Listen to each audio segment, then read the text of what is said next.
Alright, Saturday morning, heading to the vendor hall. It's like 9:30, I don't think they open until 10, but we'll see. I'm gonna have to wait in line for a bit. So the vendor hall was actually open right when we got there, and one of the first booths we came up on was this Wata Games booth here. So Wata Games is like a newer video game grading company. They had a lot of really expensive stuff on display here, and we'll see a little more of what Wata Games had to offer coming up here in a little bit. But I'm trying to keep this video as chronologically correct as I can, so I'm not going to save my big purchase for the weekend for the end of the video or anything, because I actually found it at, I believe, the third booth that we stopped at.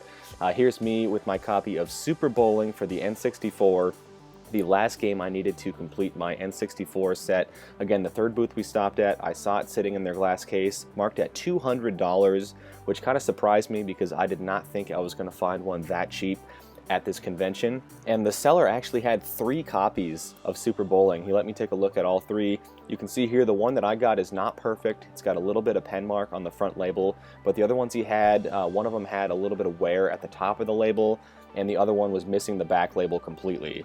And for a game this expensive, missing the back label was kind of a little bit sketchy to me, so I decided to go with this one, and I'm happy with it for $200.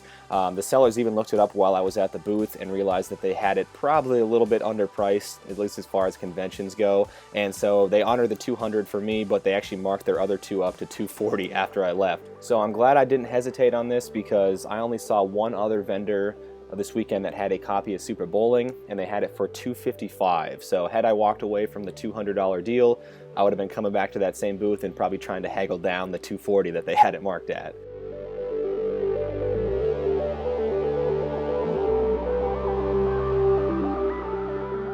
So taking a look elsewhere around the vendor hall, they had these Jurassic Park Jeeps on display, which were kind of cool. I'm a big Jurassic Park fan, and these weren't actually in the movie, I don't think, but they're the same make and model as the ones they used in the movie, and at least the outside looks almost identical to the movie. They also had the Ghostbusters car there. I'm not the biggest Ghostbusters fan myself, but I can imagine this was pretty cool for people that are fans of the movies. They also had people walking around the vendor hall in the Ghostbusters costumes, and Ernie Hudson was at the convention. Here's a quick look at the line to get up to see him. He was taking pictures and signing autographs there. They also had the return of the DeLorean. This was on display last year in the vendor hall from Back to the Future. Again, not the one from the movie, but as close a replica as you're going to get both inside and out. And then for whatever reason, they had a Tesla parked outside the vendor hall in the hallway. I'm not exactly sure why, but I guess it was kind of cool to look at. I've never seen one before. People up where I'm from don't drive Teslas. So my next purchase here was a copy of A Link to the Past for the Super Nintendo, and this was actually to replace my personal copy because a few months ago, the general manager where I work bought a Super Nintendo off of me and really wanted A Link to the Past to go with it, and at the time I didn't have an extra one to sell, so I just sold him my personal copy thinking, you know, it's a game I see all the time, I'll easily be able to get one back, and that was a few months ago, and I haven't seen another one since. So I picked this up for $20, which as far as I'm concerned is a steal of a deal in the vendor hall. There was sellers that had this game for $30 to $40 there. I guarantee it was selling for close to that, so for $20 to replace my personal copy, I'll take it. Here's a quick shot here of the next booth I made a purchase from. I bought one of those shot glasses there. I got the Kirby one. It was $15, and he had it all bubble wrapped and everything, so I didn't get a chance to take a picture of it until I got home, but for $15, that'll be a cool display piece. So I busted out the GoPro for this shot here. Video Games Monthly was here. They had a booth, and they were handing out raffle tickets all morning, and at noon they were drawing winners for some prizes. They had a few like cheaper sealed retro games, but the main prize was a copy of Contra Force for the NES that unfortunately none of us won. So let's take a look at a couple of Ryan's purchases here. No, he did not buy the Bonk's Adventure, but his first purchase was an NES game. It was Dragon Warrior 3. He needed this one to complete his Dragon Warrior set. We saw it at one booth for like 60 or 65, and the next booth we went to, they had a cartridge for 50.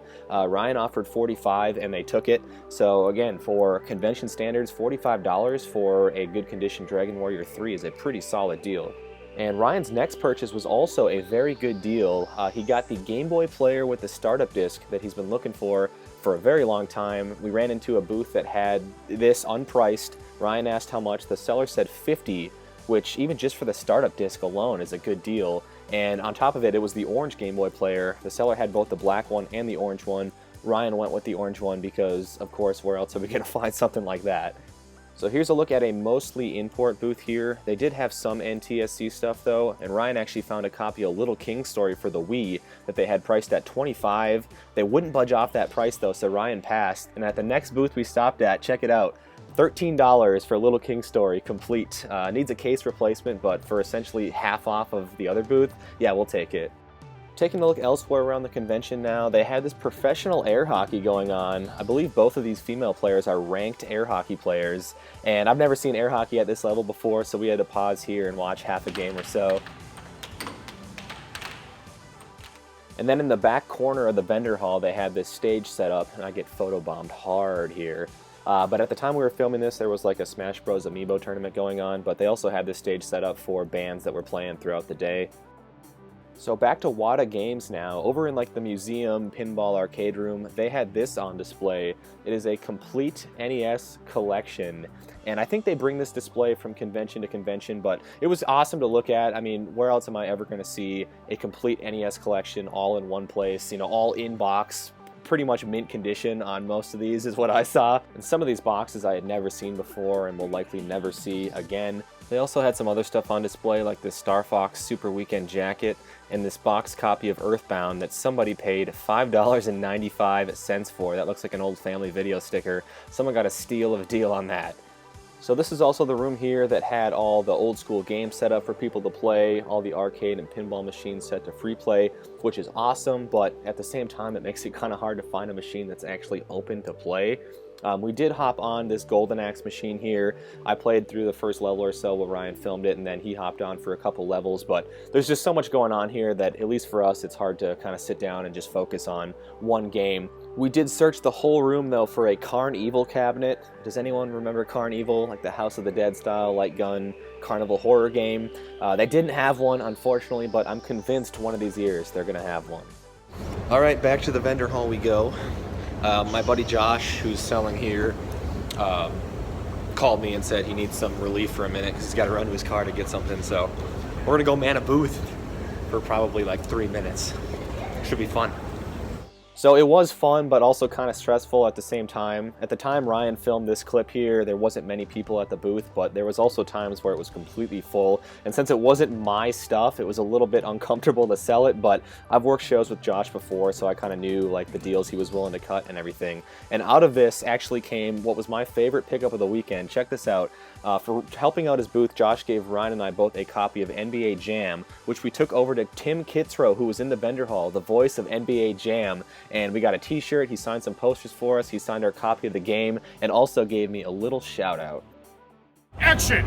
From downtown Milwaukee, boom shakalaka! We got Justin here. Justin throwing it down from downtown. Nothing but net. bizzNES17. Hey, you don't tell me what to say. Oh! Get that stuff out of here. bizzNES17. KABOOM! So that was one of my highlights of the weekend, without a doubt. Tim was a super cool guy. He talked to us for a little bit after the fact. He was actually surprised to learn that Ryan and I played NBA Jam, you know, when we were younger, even though it came out, like, what, 2 years after we were born? But that was a game I put many hours into when I was a kid. So some pickups from Saturday evening now. We were just hanging out playing some games. Our buddy Sam had driven up for the day and brought some stuff for sale or trade. So he gave me a good deal on the box and manual for Breath of Fire 2 on the Super Nintendo. Pretty much mint condition on these, and I already had the cartridge, so I just need the map poster thing now to complete my copy. And he also gave me the manual for Uniracers on the Super Nintendo. For the Sega Genesis, I got Where in Time is Carmen Sandiego. This came with the big cardboard box along with the encyclopedia in there. For the NES, I got Ultimate Stuntman, just an unlicensed cartridge that I did not have yet. And then for the GameCube, I got Spyro A New Beginning. This was actually given to me by my buddy TJ, who had just bought it from Sam. He gave it to me for free because I needed it for the collection, so I got to hit TJ back for that the next time I see him. And Ryan purchased a couple things from Sam as well. For the Xbox, he got Fusion Frenzy, which I believe was complete. And then for the Genesis, he got Comics Zone, which I think was complete aside from the bonus CD that came with it, so he'll be trying to track one of those down, but Sam gave him a good deal on both of those.